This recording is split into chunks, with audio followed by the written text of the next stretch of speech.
गजाननं भूतगणादिसेवितं कपित्थजम्बूफलचारुभक्षणम् उमासुतं शोकविनाशकारकं नमामि विघ्नेश्वरपादपङ्कजं।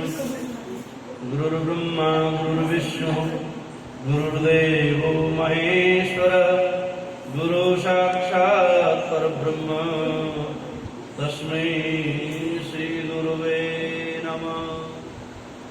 अखण्डमण्डलाकारं व्याप्तं येन चराचरं तत्पदं दर्शितं येन तस्मै श्रीगुरुवे नमः।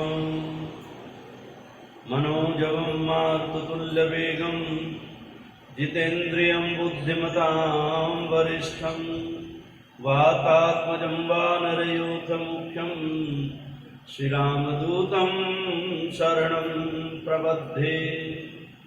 नीलाम्बुजश्यामलकोमलाङ्गं सीतासमारोपितवामभागं पाणौ महासायकचारुचापं नमामि रामं रघुवंशनाथं। राम रामेति रामेति रमे रामे मनोरमे सहस्रनाम तत्तुल्यं राम नाम वरानने। कृष्णाय वासुदेवाय हरे परमात्मने प्रणतः क्लेशनाशाय श्रीकृष्णाय वयं नमः।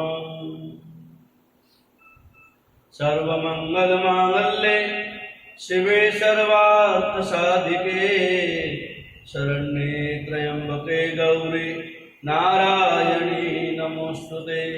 जयन्ती मंगला काली भद्रकाली कपालिनी दुर्गा क्षमा शिवा धात्री स्वाहा स्वधा नमोस्तुते। आत्मा त्वं गिरिजानुते सहचरा प्राणा शरीरं गृहं पूजा ते विषयोगोपरचना निद्रा समाधिस्थिति संचारः पदयोर्प्रदक्षिणविधि स्तोत्राणि सर्वा गिरो। यद्यद् कर्म करोमि तद्दखिलं शम्भोस्तवाराधनम्। करचरणकृतं वा कायजं कर्मजं वा श्रवणनयनजं वा मानसं वा पराधं विहितं विहितं वा सर्वमेतच्छमस्व। जय जय करुणाब्धे श्रीमहादेव शम्भो। वागर्थाविव सम्पृक्तौ वागर्थ प्रतिपत्तये जगतः पितरौ वन्दे पार्वती परमेश्वरो। कालहरो हर कष्टहरो हर दुःखहरो दारिद्र्यहरो नमामि शंकर भजामि शंकर। हर हर शंकर तव शरणं हर हर शंकर तव शरणं। प्रणम्य शंकरं देवं सर्वसिद्धिप्रदायकं माया शिवपुराणस्य क्रियते लोकहिताय वै। बोलो शंकर भगवान की सद्गुरुदेव भगवान की श्री व्यास जी महाराज की सरस्वती मैया की श्री शिव महापुराण की बोलो शंकर भगवान की बोलो सत्य सनातन धर्म की। हर हर महादेव हर हर महादेव हर हर महादेव। बोलो शंकर भगवान की जय। परम मंगल में परम शाश्वत देवादिदेव महादेव गुरु शंकर भगवान जी के चरणों का बंधन, सदगुरुदेव महाराज जी के चरणों को नमन, इष्ट देवता कुल देवता पितृश्वर भगवान के चरणों में सादर नमन। शिव पुराण की पवन